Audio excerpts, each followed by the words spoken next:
अपनी पिछली वीडियो में haematological changes related to pregnancy के बारे में बताया था।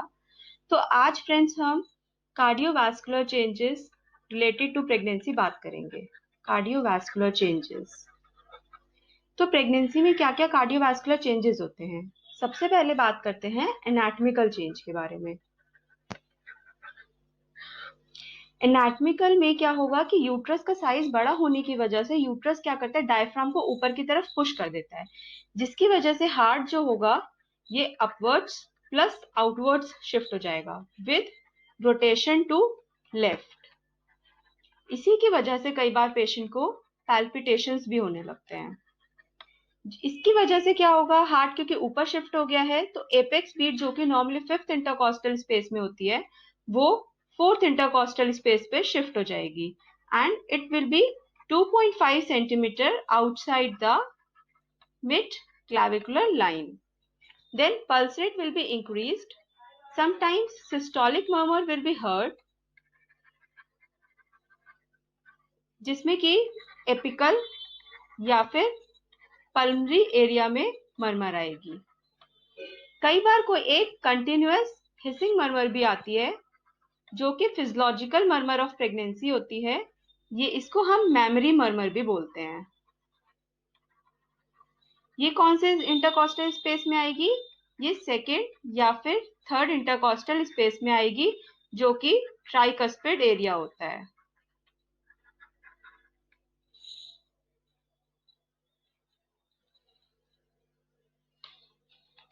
ठीक है फ्रेंड्स, साथ ही साथ में S3 प्लस S4 आ सकता है और ECG में लेफ्ट एक्सिस डेविएशन मिलेगा देखने को। अब बात करते हैं कार्डियक आउटपुट के बारे में। कार्डियक आउटपुट इंक्रीज होना शुरू हो जाता है फिफ्थ वीक से, फिर ये 40 to 50% इंक्रीज होगा 30 से 34 वीक्स पे।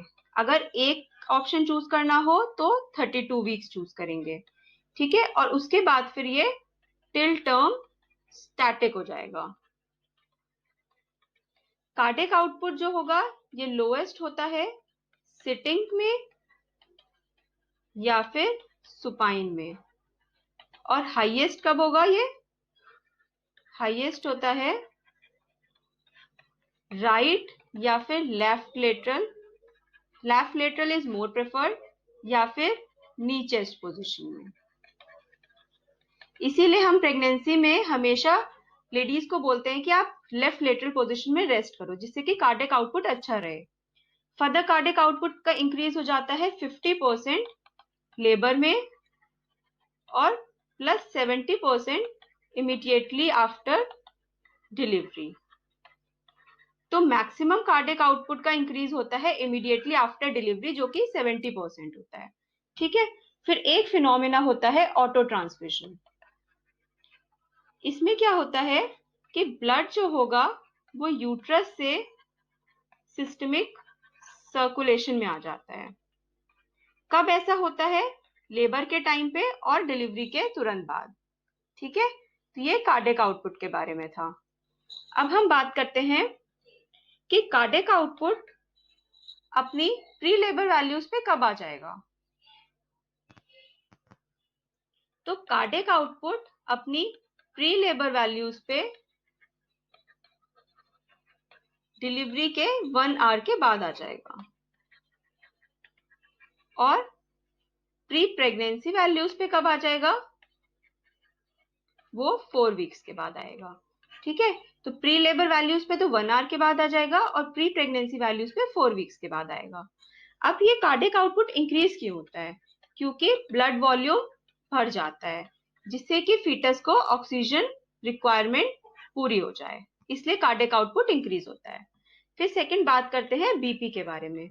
ये तो सभी को पता है कि बीपी क्या होता है, cardiac output multiply by systemic vascular resistance. अभी हमने पढ़ा कार्डियक आउटपुट इंक्रीज हो जाता है लेकिन सिस्टमिक वैस्कुलर रेजिस्टेंस ज्यादा डिक्रीज हो जाता है, जिसकी वजह से नेट इफेक्ट क्या होता है, डिक्रीज इन द बीपी। इसमें डायस्टोलिक ब्लड प्रेशर ज्यादा डिक्रीज हो जाता है, साथ ही साथ मीन आर्टीरियल प्रेशर भी 5 से 10 मिलीमीटर ऑफ मर्करी डिक्रीज हो जाता है, ठीक है। फिमोरल वेन का प्रेशर इंक्रीज हो जाएगा, increase in the femoral vein pressure because uterus exerts pressure on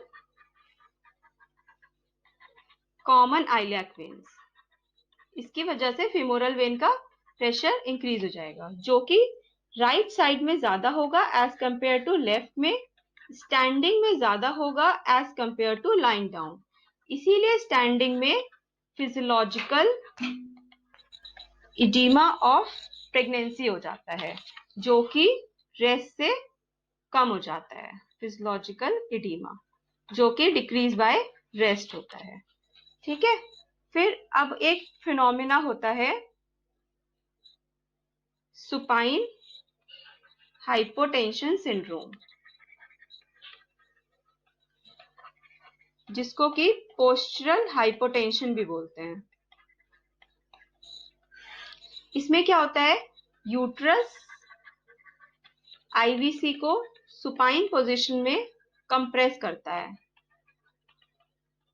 ठीक है, तो इसकी वजह से वैसे क्या होता है, कोलैटरल सर्कुलेशन ओपन अप हो जाते हैं, जैसे कि पैरावर्टिब्रल प्लस एजाइगस वेन। लेकिन कभी कभी ये कोलैटरल्स ओपन नहीं हो पाते हैं, तो इसकी वजह से क्या होगा, हार्ट पे वीनस रिटर्न कम हो जाएगा, तो इसकी वजह से फाइनली हाइपोटेंशन हो जाएगी और टेकिकार्डिया हो जाएगा और सिंकोप भी हो सकता है। ठीक है, नॉर्मल बीपी लेकिन रिस्टोर्ड हो जाएगा लेफ्ट लेटरल पोजीशन में। इसीलिए प्रेगनेंसी में हमेशा लेफ्ट लेटरल पोजीशन में लेटना होता है, कभी भी सुपाइन नहीं लेटना होता है। फिर यूट्रस का ब्लड फ्लो कितना इंक्रीज होता है, नॉर्मली 50 ml पर मिनट होता है यूट्रस का ब्लड फ्लो, लेकिन प्रेगनेंसी में यूट्रस का ब्लड फ्लो 750 ml पर मिनट हो जाता है। ठीक है, टर्म पे। ये तो मैंने आपको पहले बताया ही था कि यूट्रस की ब्लड सप्लाई पहले यूट्राइन आर्टरी से होती है, लेकिन बाद में वो यूट्राइन प्लस ओवेरियन दोनों से हो जाती है। ठीक है, दोनों इक्वली कंट्रीब्यूट करती हैं। ठीक है, अब इंक्रीज ब्लड फ्लो यूट्रस का क्यों होता है, ईस्ट्रोजन की वजह से, प्रोजेस्टेरोन की वजह से, नाइट्रिक ऑक्साइड की वजह से, कुछ प्रोस्टाग्लैंडिन्स की वजह से, एट्रियल नाइट्रोट्रिक पेप्टाइड की वजह से, इन सब की वजह से क्या होगा, वेसोडाइलेशन हो जाता है, जिसकी वजह से ब्लड फ्लो इंक्रीज हो जाता है। साथ ही साथ में पल्मोनरी ब्लड फ्लो भी इंक्रीज हो जाएगा, रीनल ब्लड फ्लो इंक्रीज हो जाएगा और स्किन प्लस म्यूकस मेम्ब्रेन का ब्लड फ्लो भी इंक्रीज हो जाएगा, जिसकी वजह से फ्लशिंग होती है। ठीक है, तो ये सब कुछ cardiovascular changes related to pregnancy थे। नेक्स्ट मैं अपनी वीडियो में आपको मेटाबॉलिक और सिस्टमिक चेंजेस के बारे में डिटेल में बताऊंगी, जिसके साथ में हमारा फिजियोलॉजिकल चेंजेस ऑफ प्रेगनेंसी का टॉपिक खत्म हो जाएगा। अगर आपको मेरा ये वीडियो पसंद आया है तो इसको लाइक करें और मेरे चैनल को सब्सक्राइब करें, जिससे कि आपको फर्दर अपडेट्स मिलते रहें। Thank you, bye bye.